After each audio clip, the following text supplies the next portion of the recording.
Boa noite, meus queridos. Hoje, quarta-feira, dia de estudo bíblico, né? O estudo de quarta-feira.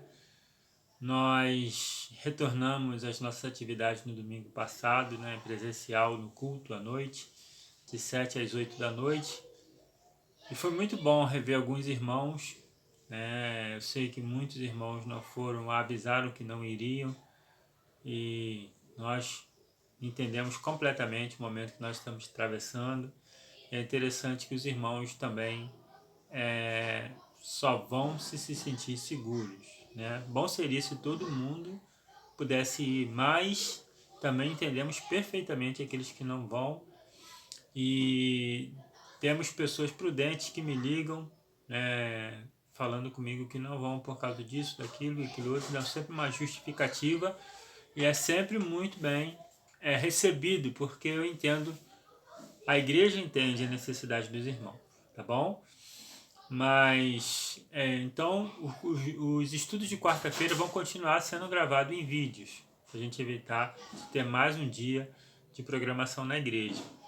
Mas, então, vamos lá, vamos aos estudos, né? O estudo de hoje, a gente vai falar sobre o capítulo 9 de 2 Crônicas. A gente está seguindo a sequência aí. E agora no capítulo 9 de 2 Crônicas a gente chega no ponto ali que fala sobre a vida de Salomão, né, e a morte de Salomão. A gente já falou em outro vídeo sobre, né, o famoso 2 Crônicas 7,14, né, se o povo que se chama pelo meu nome se humilhar e orar e buscar a minha face e se converter dos seus maus caminhos, então eu ouvirei do céu, perdoarei seus pecados e sararei a sua terra. Foi o que a gente falou no vídeo passado. E nesse vídeo agora fala sobre a grandeza do reino de Salomão. É bom destacar, irmãos, que existe duas histórias de Salomão narradas na Bíblia, né? Porque um é o livro de Reis, que conta a história dos reis de Israel, e Salomão era rei de Israel. Então vai achar lá em segundo, se eu não me engano, é a primeira Reis, já que conta a história de Salomão, né? Conta mais detalhadamente em Segunda Reis. Em Crônicas é a crônica dos reis, também é a crônica dos líderes de Israel. E Salomão está incluído. Só que agora a gente vai um fechamento de vida de Salomão um pouco diferente do que está lá em Segunda Reis. Não que esteja em desacordo. Não, é que Segunda Reis e Primeira Reis tem mais detalhes a respeito de Salomão, né? Por exemplo, a quantidade de mulheres que ele teve, né? Sei que o pessoal aí, né, fica apavorado quando fala que ele teve mais de 1.000 mulheres, né? Que ele teve 700 esposas e 300 concubinas, né? E fala também sobre a degradação moral de Salomão por causa dessas mulheres. Isso é lá em Segunda Reis, em Primeira Reis, perdão. Em Segunda Crônicas, fala sobre um Salomão, né, vitorioso, mas não fala desse fracasso que ele teve, né, no final da sua vida. Mas interessante que o capítulo 9 começa falando sobre a rainha de Sabá, uma rainha que ouviu falar da riqueza de Salomão. Ela prepara uma caravana para ir lá visitá-lo e leva muitos presentes, pedras preciosas, leva ouro, leva muitos presentes para Salomão. Mas ela vai intrigada porque ela ouviu uma história maravilhosa, que o homem era muito poderoso. E quando ela chega lá e ela contempla tudo aquilo, ela é recebida por Salomão, Salomão leva ela para a sala dos banquetes e mostra tudo a ela, mostra o palácio, mostra todas as coisas. Ela fica admiradíssima. Ela falou, olha, eu ouvi falar muito bem de você, mas perto, não passa nem perto daquilo que eu vejo com os meus olhos. Ela admirou até a roupa dos serviçais, até a roupa das pessoas que servem no palácio, de tão pomposo que era o palácio de Salomão, né? Até a roupa dos servos chamava a atenção da rainha de Sabá. E o que ela fez? Ela doou aqueles presentes para Salomão. Salomão também doou muitos presentes para ela, foi uma troca de presentes, né? Mas o que consta é que Salomão era muito rico, muito rico. E até hoje, né, Indiana Jones procura a mina do rei Salomão, né, o pessoal procura lá onde Salomão guardava esses tesouros todos. porque a Bíblia narra de uma maneira assim, né, espantosa a quantidade de ouro, de prata que ele tinha, a grandeza do reino e a sabedoria. A rainha de Sabá observou ele dando audiência, né, fazendo as audiências lá com o povo, né, e como ele respondia tudo. Ela mesma foi e levou vários enigmas para ele, e ele respondeu todos os enigmas dela. Deixou ela realmente desfalecida, como diz o texto, surpresa, espantada com tudo aquilo que ela viu de grandeza e riqueza e sabedoria. E ela abençoa Salomão e fala: olha, bendito seja você, abençoado seja você e o seu Deus que te colocou onde você está. Então Salomão era assim uma pessoa realmente muito admirável, né? Muito admirável. E quanto à riqueza dele, ele fez muitas coisas. Ele tinha tanto ouro, que ele fazia algumas extravagâncias, né? Ele tinha um trono, e nesse trono ele tinha 6 degraus, e cada um degrau desse trono tinha duas estátuas de leão, uma em cada lado. Ou seja, eram 12 leões, né, na escadaria de ouro, em tamanho natural. E o trono era feito de ouro e marfim. Então era uma riqueza extraordinária, uma extravagância até, né? Ele fez muita coisa com muito dinheiro, mas foi um homem muito rico, mas foi um homem também que pecou porque deixou algumas coisas no final da vida atrapalharem a adoração dele a Deus.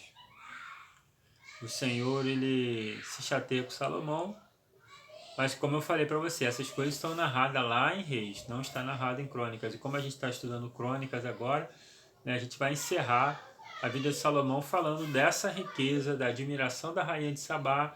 A gente vai falar, tá falando sobre as extravagâncias que ele fez com tanto dinheiro que ele tinha, e ele reinou por 40 anos em Jerusalém.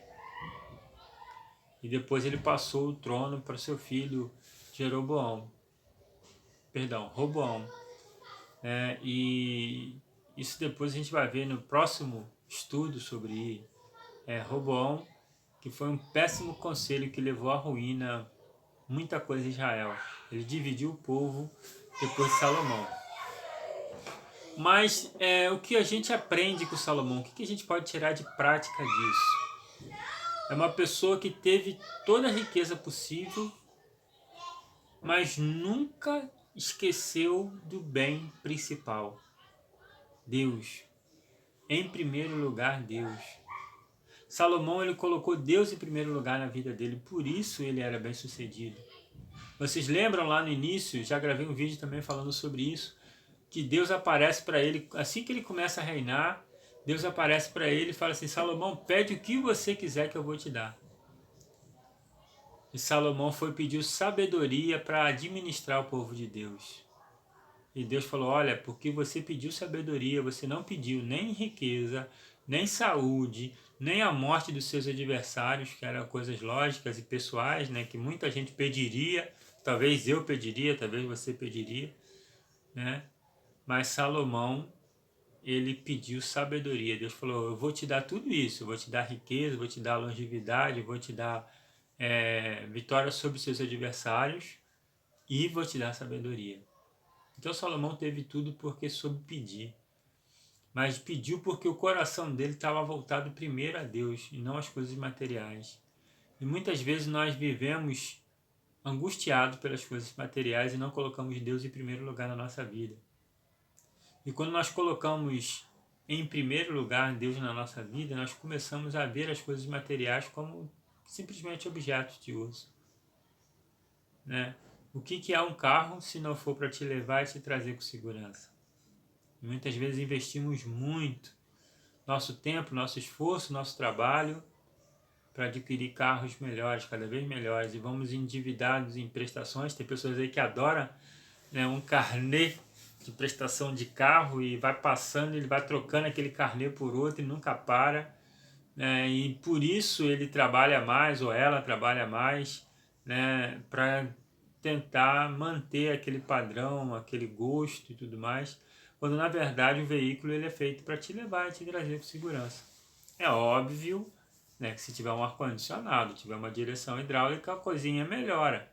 Mas não significa necessariamente que tem que ser aquele de tantos mil, né?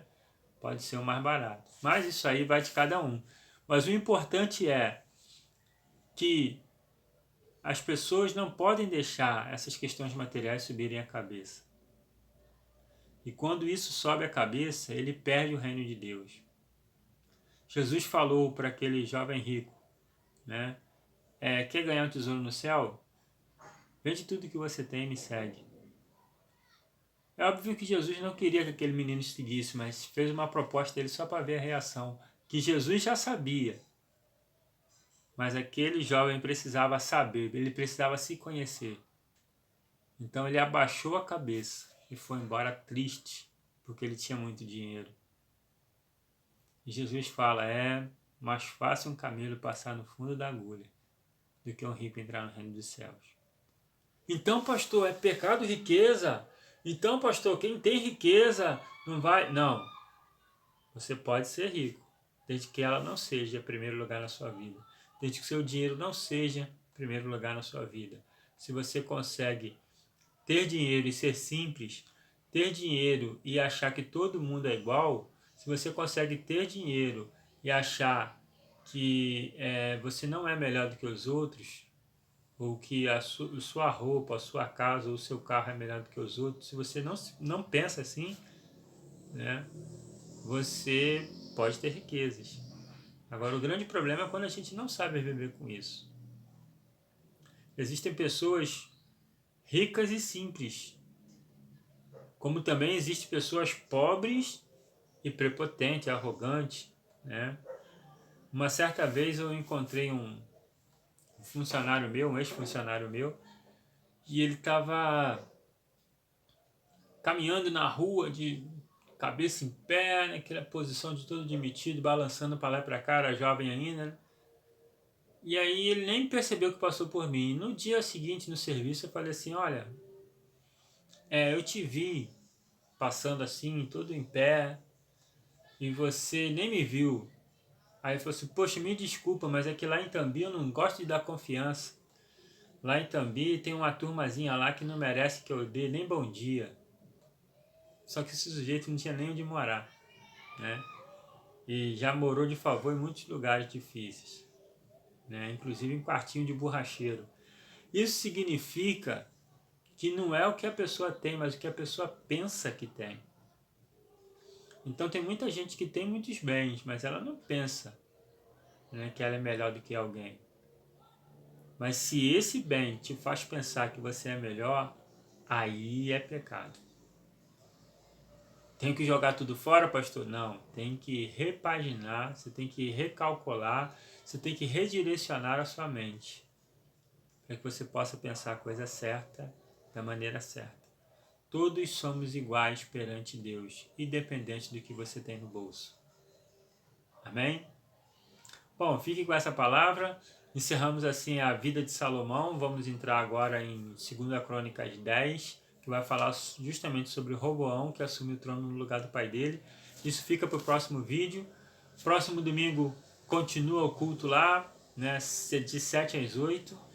E espero contar com a presença dos irmãos também, os que puderem ir. Os que não puderem ir, a gente entende com muito carinho. E que Deus continue abençoando a cada um de vocês. Fiquem na paz.